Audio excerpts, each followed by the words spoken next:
an airplane. And now you've got to do business with them. And the very first person you see, over time you find that he is a lie, cheat, and stealer of business, right? But guess what? In the West, we can have the same person. There's people, and actually I've been lied, cheated, and stealed by more Westerners than I have been Easterners, and that's in business. And that's kind of strange. But we can also have that another person looks just like the other individual, and this person can be very shrewd. Now, when we are working in a harmonic way, we're actually going to mollify some of this individual's shrewdness. But with shrewdness, you can actually use shrewdness in business. Sometimes certain types of business require someone to be shrewd. And if you work harmonically with this individual, we also have this type of individual also in the West. But you might be lucky. And maybe I don't know if it's 1/3, 1/3, 1/3, but I do, and I have found Chinese individuals who are extremely good-hearted. And when you have this, you have gold. And as you act the Confucian way, you bring out an incredible type of individual in this business transaction. And as Jesus, for example, said, you shall know them by their fruits. So when you start to interact with a Chinese individual doing business, the best thing you should do is apply time to it, because over time you will start to understand just exactly who they are. So how do you engage the Chinese? It might be the greatest book outside of the Quran and the Bible that was ever published, and that is How to Win Friends and Influence People by Dale Carnegie. It came out in 1932. He started to lecture in 1912, and so for 20 years, all the experiences in his lecture, public speaking, he came out with that book. And if you want to summarize that, if you want to boil it down to one little phrase, it's show interest in others. And just think about it. How many times have you had someone, you come back from Christmas break or something, and someone says, how are you? What are you doing? You tell them what you're doing, and they never ask the next question, which is one question deeper from what they tell you, what you tell them. And then what about a person who asks the 3rd level down, or the 4th level down? That's showing interest in people.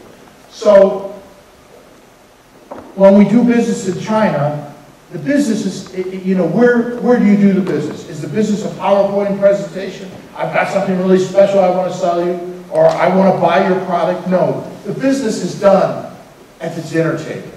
And at the dinner table, this is where you bring out your Kongsi. It's a whole guest culture. And you become the best guest, and you become the most Confucian. In fact, the whole idea of the dinner is Confucian from his writings. You want to converse about certain things. And if you want to show interest in the Chinese, you want to talk about Chinese history. If you don't know any Chinese history, what can you do? I mean, if they came over here and they didn't even know who George Washington was, inside you feel a little silly. You should know something about Chinese history, and you can amplify your relationship by talking about history. You can amplify it by talking about culture, small things. I heard such and such, and you start the conversation. It's amazing how fast they just catch on to what you're saying. You could talk about philosophy if you understand Chinese philosophy. And I've had really deep conversations with different business people, time after time. It becomes interesting because every single time we meet, we're talking about a new philosopher. You can talk about literature. There's so much interesting literature that's been written ever since the beginning and the opening up of China in '79. And we could talk about that. They like to talk about current news, poetry, talk about Li Bai, Li Bo, very famous Tang poet or other Tang poets, and just talk about this. This brings out the showing interest in that individual, and you actually are building harmony in the relationship. Or you can talk about religion, which is really interesting. I often, of all these things, because they know that I've studied religion, they love to talk about that. Or you can talk about Chinese language. Each one of these things is showing interest in the Chinese, and it brings the best out of them. And if you do it in a Confucian way, and not try to strategize them to death, you're going to win. So, but the one thing you want to do is you want to be careful of their face, their mianzi. For example, if you're talking about Chinese history, and you start to talk about Mao Zedong, you don't want to tell them, I think Mao Zedong was a creep who killed so many people, and the Great Leap Forward or something. You don't want to talk about negative things because the Chinese as a whole lose face. So you have to be sensitive to how you speak about each one of these particular ideas. So in conclusion, you should make honesty, integrity, and comms style part of your negotiations. In other words, when you sit down, those are actual tangible things you write down on a piece of paper. That the contract can be negated. They're not so contractual anyway, but if you're doing contracts, that honesty and integrity is part of your negotiations. You want to follow a Confucian pattern in your own behavior because that's going to bring out the greatest harmony in the Chinese.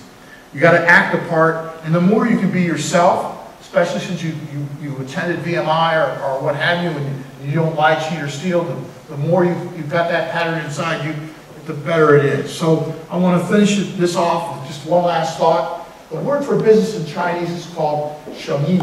There's a lot of different words for it. But sheng means life. When you want to ask for draft beer, you say sheng pijiu. And that sheng means freshness. All right? But sheng also means, with this particular little slash there, it's a breath. And it's also the uncreated light. It was the light before the light.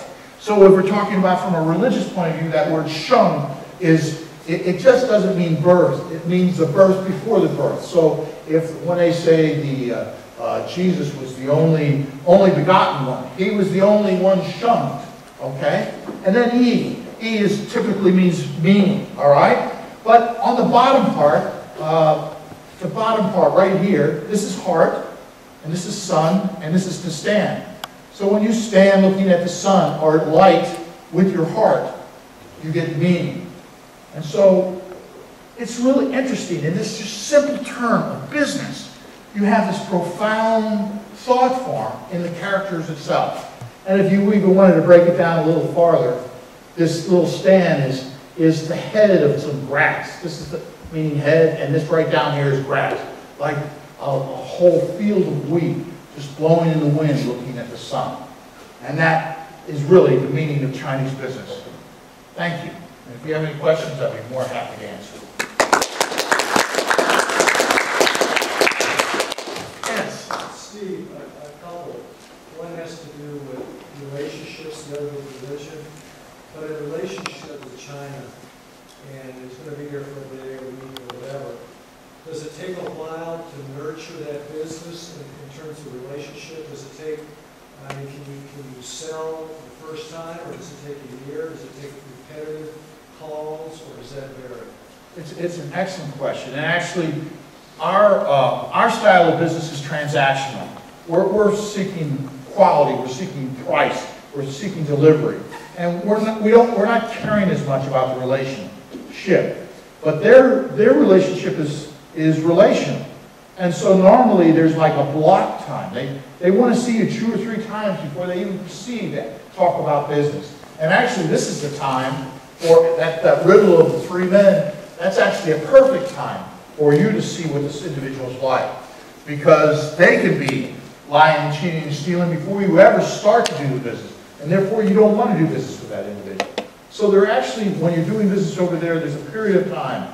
The first, second, and third times you're seeing this individual, you're not going right at the business. You're actually just sitting down and eating supper, and you're talking and you're conversing, and you're starting to relate to the other individual.